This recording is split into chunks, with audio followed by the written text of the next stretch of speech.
আজকের ভিডিওটি Indian politic থেকে, ইন্ডিয়ান কনস্টিটিউশন থেকে, ভারতীয় সংবিধান আর্টিকেল 1 থেকে 11 আলোচনা করব। এই আর্টিকেলগুলোতে কি কি বলা আছে সে বিষয়ে আলোচনা করব এবং সর্বশেষে আলোচনা করব এর মধ্যে থেকে কেমন প্রশ্ন আসতে পারে বিভিন্ন কম্পিটিটিভ এক্সামের জন্য। প্রথমে দেখব আর্টিকেল 1। আর্টিকেল 1-এ কি আছে? Name and territory of India. ভারতকে বলা হচ্ছে India, that is Bharat. Bharat একটি একক রাষ্ট্র, ইউনিয়ন অফ স্টেটস বলা হয়। রাষ্ট্রের প্রদেশ ও রাজ্যগুলির সংজ্ঞা অন্তর্ভুক্ত।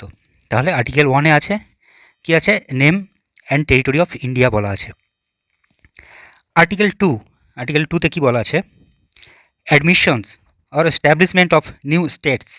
নতুন রাজ্য সংযোজন বা প্রতিষ্ঠা করতে রাষ্ট্রপতির অনুমতি কেন্দ্র ও সংসদ এই প্রক্রিয়ার ক্ষমতাশীল।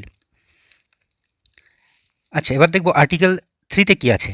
আর্টিকেল 3-তে আছে formation of new states and alternation of areas. নতুন রাজ্য তৈরি, বিদ্যমান রাজ্যের নাম সীমানা পরিবর্তন, সংসদের মাধ্যমে আইন প্রয়োজন। আর রাজ্যের পরামর্শ নেওয়া হয়, কিন্তু কেন্দ্র সে সিদ্ধান্ত নেয় এ ব্যাপারে। তাহলে 3 নম্বর ধারাতে কি বলছে? ফরমেশন অফ নিউ স্টেটস, নতুন রাজ্য গঠন করা এবং তার সীমানা ঠিক করা, সেটি আর্টিকেল 3-তে বলা আছে। আর্টিকেল 4-এ কি আছে দেখব? Laws made under article 2 and 3। Article 2 এবং 3 অনুযায়ী যে আইন পাশ করলে তার সংবিধান সংশোধনের প্রয়োজন ছাড়া কার্যকর করা হয়। অর্থাৎ আর্টিকেল 4-এ যেসব আইন কানুনগুলো আছে যেগুলি কিনা আর্টিকেল 2 এবং 3-র ক্ষেত্রে প্রযোজ্য। আচ্ছা, আর্টিকেল 5, এরপরে নেক্সট আছে আর্টিকেল 5। কি আছে? Citizenship at the commencement of constitution. বলা হচ্ছে 1950 সালে 26শে জানুয়ারি পর্যন্ত জন্ম ও বসবাসের ভিত্তিতে নাগরিকত্ব, জন্ম, পিতামাতা, স্থায়ী বসবাসের বিবেচ্য। এরপর দেখব আর্টিকেল 6-এ কি বলছে। আর্টিকেল 6-এ বলছে rights of citizenship of certain persons who have migrated from Pakistan. অর্থাৎ পাকিস্তান থেকে আসা যেসব মুসলিম ও হিন্দুদের নাগরিকত্বের অধিকার সম্পর্কে বলা হয়েছে। শর্ত কী আছে না? বসবাসের সময়সীমা অনুযায়ী আবেদন করতে পারবে তারা। আর আর্টিকেল 7 বলছে rights of citizenship of certain migrants of to Pakistan. অর্থাৎ পাকিস্তান থেকে ভারতে আসা নির্দিষ্ট ব্যক্তির নাগরিকত্বের অধিকার। আর্টিকেল 8-এ বলা আছে rights of citizenship of persons of Indian origin residing outside India. ভারতীয় উৎসের ব্যক্তিরা বিদেশে বসবাস করলেও নাগরিকত্বের আবেদন করতে পারবে। এবার দেখব আর্টিকেল 9 কি বলছে। আর্টিকেল 9 বলছে persons voluntarily acquiring citizenship of another country. কেউ স্বেচ্ছায় বিদেশি নাগরিকত্ব গ্রহণ করলে ভারতীয় নাগরিকত্ব হারায়। ঠিক আছে, অন্য কোনো বিদেশি নাগরিকত্ব গ্রহণ করলে ভারতীয় নাগরিকত্ব হারায়, সেটি বলতে চেয়েছে। আর আর্টিকেল 10 বলছে continuance of the rights of citizenship. অর্থাৎ নাগরিকত্বের যে অধিকার সেটা বজায় থাকে আর্টিকেল 10 অনুযায়ী। আর আর্টিকেল 11 অনুযায়ী বলছে সংসদ নাগরিকত্ব আইন প্রণয়ন করতে পারে। Parliament's power to regulate citizenship by law. উদাহরণস্বরূপ বলা হচ্ছে দ্য সিটিজেনশিপ অ্যাক্ট 1955। তো এই গেল 11টি 1 থেকে 11 নম্বর যে আর্টিকেল আছে সেগুলি। এর মধ্যে 1 থেকে 4 নম্বর সেটি ইউনিয়ন অ্যান্ড স্টেটসের ওপর বলছে, আর 5 to 11 যেটি সেগুলি সিটিজেনশিপ সম্পর্কে বলছে। আচ্ছা, এবার আসি এই 1 to 11 এর উপর থেকে কী কী প্রশ্ন আসতে পারে সেই সম্পর্কে একটু আলোচনা করব। প্রথমে আসি আর্টিকেল 1 to 4 যেগুলি ইউনিয়ন অ্যান্ড ইটস টেরিটরি সম্পর্কে বলা হয়েছে। প্রথম প্রশ্ন দেখব আর্টিকেল 1 অনুযায়ী ভারতকে বলা হয়েছে কি বলা হয়েছে? এখানে 4টি অপশন দেওয়া আছে: India, Bharat, Republic of India, Bharat, Hindustan and Indian union. এখানে অপশান এ ইন্ডিয়া, ভারত, উত্তর এটি হবে। আচ্ছা, নেক্সট, ভারতের রাষ্ট্র কাঠামো কোন টাইপের? Federal, unit, union of states আর কনফেডারেশন, এখানে option C union of states এটি কারেক্ট অ্যান্সার হবে। আচ্ছা, নতুন রাজ্য সংযোজন বা প্রতিষ্ঠা করতে কোন অনুচ্ছেদ প্রয়োজ্য?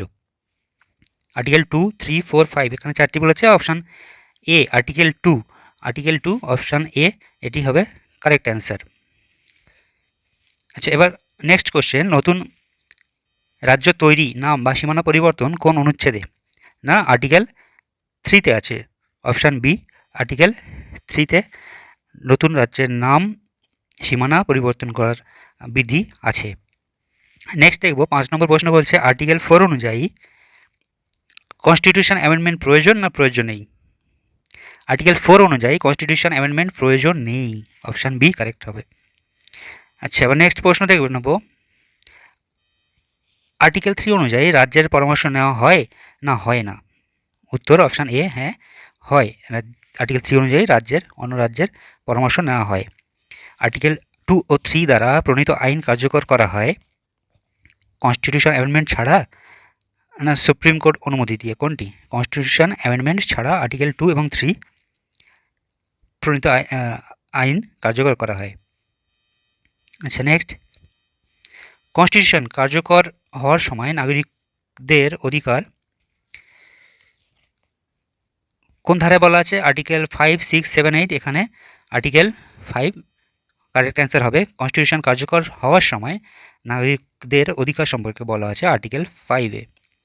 আচ্ছা, পাকিস্তান থেকে আসা ব্যক্তিদের নাগরিকত্বর অধিকার বলা আছে কোন আর্টিকেলে? অপশান বি আর্টিকেল 6-এ বলা আছে। আচ্ছা, পাকিস্তান যাওয়া ব্যক্তিদের নাগরিকত্বের অধিকার বলা আছে কোন আর্টিকেলে? না option C article 7।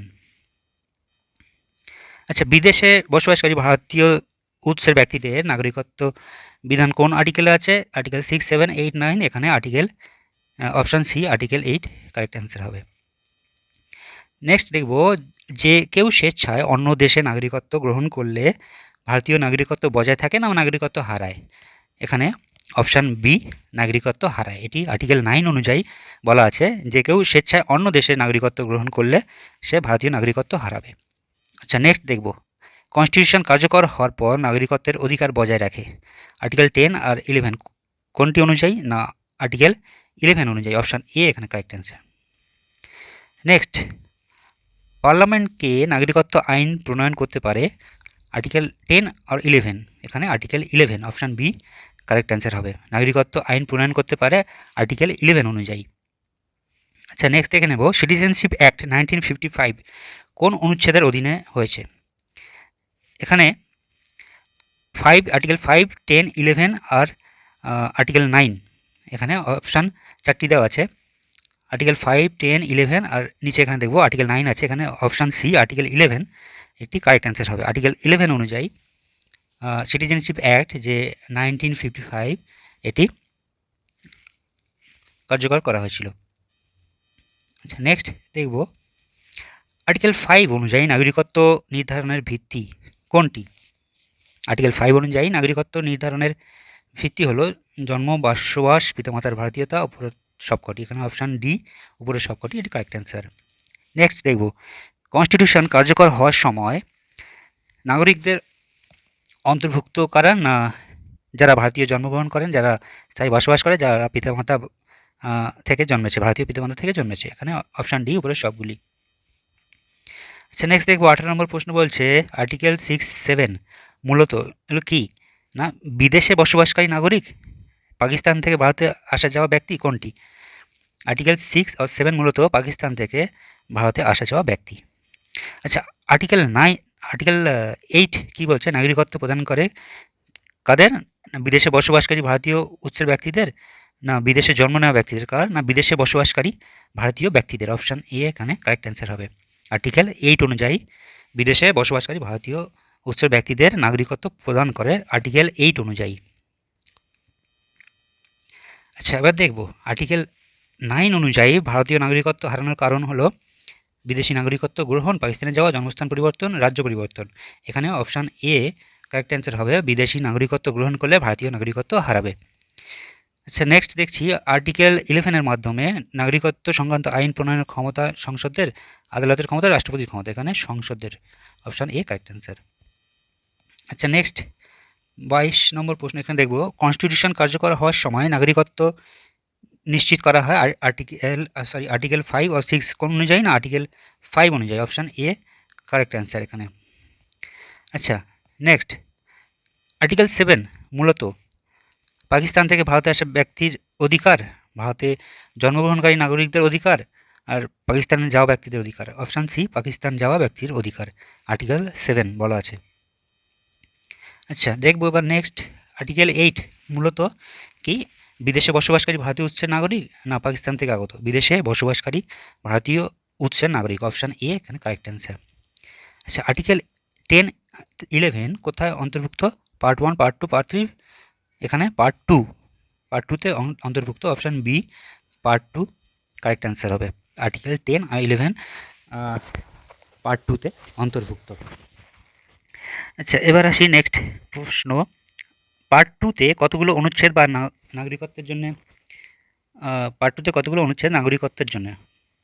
Option A 5 to 11, এই আর্টিকেলগুলি 5 to 11 পার্ট 2তে আছে।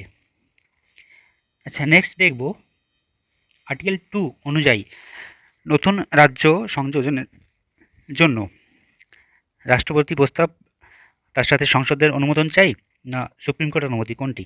অপশান এ রাষ্ট্রপতির প্রস্তাব আর সংসদের অনুমতি, এটি কারেক্ট অ্যান্সার। আচ্ছা, আর্টিকেল 3 অনুযায়ী রাজ্য সীমান্ত পরিবর্তনের জন্য রাজ্য সরকারের পরামর্শ নিয়ে সংসদ আইন পাস করে, না রাষ্ট্রপতি একক সিদ্ধান্তে? এখানে অপশান এ রাজ্য সরকারের পরামর্শ নিয়ে সংসদ আইন পাস করে। আচ্ছা, নেক্সট দেখব আর্টিকেল 4 অনুযায়ী সংবিধান সংশোধনের প্রয়োজন আছে না নেই? আর্টিকেল 4 অনুযায়ী সংবিধান সংশোধনের প্রয়োজন নেই, অপশান বি এখানে কারেক্ট অ্যান্সার আছে। আচ্ছা, এরপরে নেক্সট প্রশ্ন দেখে নেব, সিটিজেনশিপ অ্যাক্ট 1955 এর ভিত্তি কোনটি?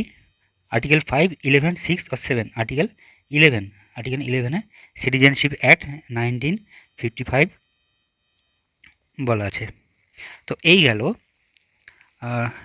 আর্টিকেল 1 to 11 ইন্ডিয়ান পলিটি থেকে কিছু প্রশ্ন এবং আলোচনা করলাম। পরবর্তী সময়ে আরও নতুন ভিডিও আনবো এ ব্যাপারে। তো যদি ভিডিওটি ভালো লেগে থাকে অবশ্যই কমেন্ট বক্সে জানিও, বন্ধুদের সাথে শেয়ার করো। আর যদি কিছু ভুল হয়ে থাকে অবশ্যই কমেন্ট বক্সে লিখে জানিও, এর মধ্যে ভুল হয়ে থাকতেই পারে। তো